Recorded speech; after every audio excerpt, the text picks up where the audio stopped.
दोस्तों नमस्कार, मैं आपका भूपेंद्र नारायण सिंह अडानी फाइल से जुड़ी एक अहम खबर के साथ आईएनसी टीवी पर आपका स्वागत करता हूं।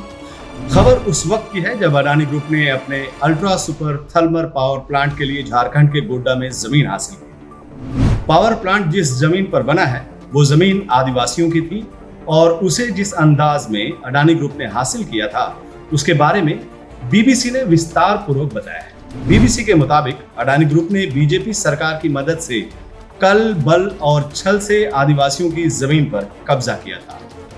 अडानी ग्रुप की गुंडई के बारे में बताते हुए पीड़ित लुखुमोई मुर्मी बीबीसी से कहती हैं कि हमने पावर प्लांट के लिए अपनी जमीन नहीं दी है, फिर जाने कैसे मेरी जमीन का अधिग्रहण हो गया। 31 अगस्त को अडानी कंपनी के लोग सैकड़ों पुलिस वालों और लठैतों के साथ मेरे गांव आए और मेरे खेत पर जबरन कब्जा करने की कोशिश की। उन लोगों ने मेरी धान की फसल बर्बाद कर दी और बुलडोजर चलाकर सारे पेड़ पौधे उखाड़ दिए।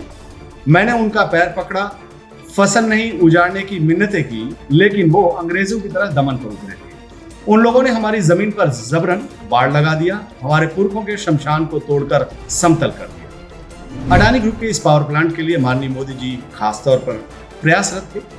पावर प्लांट से पैदा की जाने वाली बिजली सीधे बांग्लादेश को भेजी जानी थी और इसके लिए प्रधानमंत्री श्री नरेंद्र मोदी ने उस वक्त पहल की थी जब वो साल 2015 में बांग्लादेश के दौरे पर गए थे। बाद में जब बांग्लादेश की प्रधानमंत्री शेख हसीना दिल्ली आई तो करार पर मुहर लगा और उसके बाद शुरू हुआ अंग्रेजी राज के स्टाइल में जमीन पर जबरन कब्जा का सिलसिला।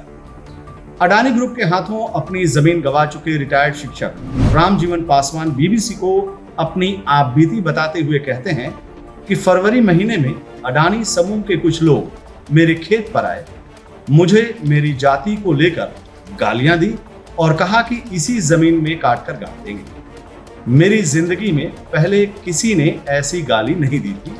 मैं इस घटना को भूल नहीं पाता हूँ।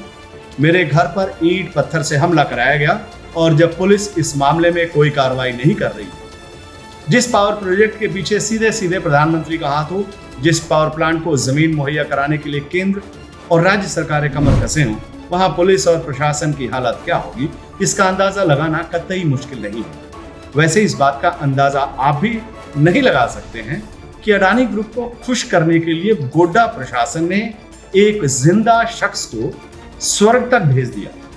इस वाक्य के बारे में बीबीसी को बताते हुए पीड़ित गणेश पंडित कहते हैं कि मुझे अडानी के लोगों ने मार दिया, 3 बेटा है, 2 का ही नाम दिखाया और मेरी जमीन को मेरी सहमति के बगैर अधिग्रहित कर दिया।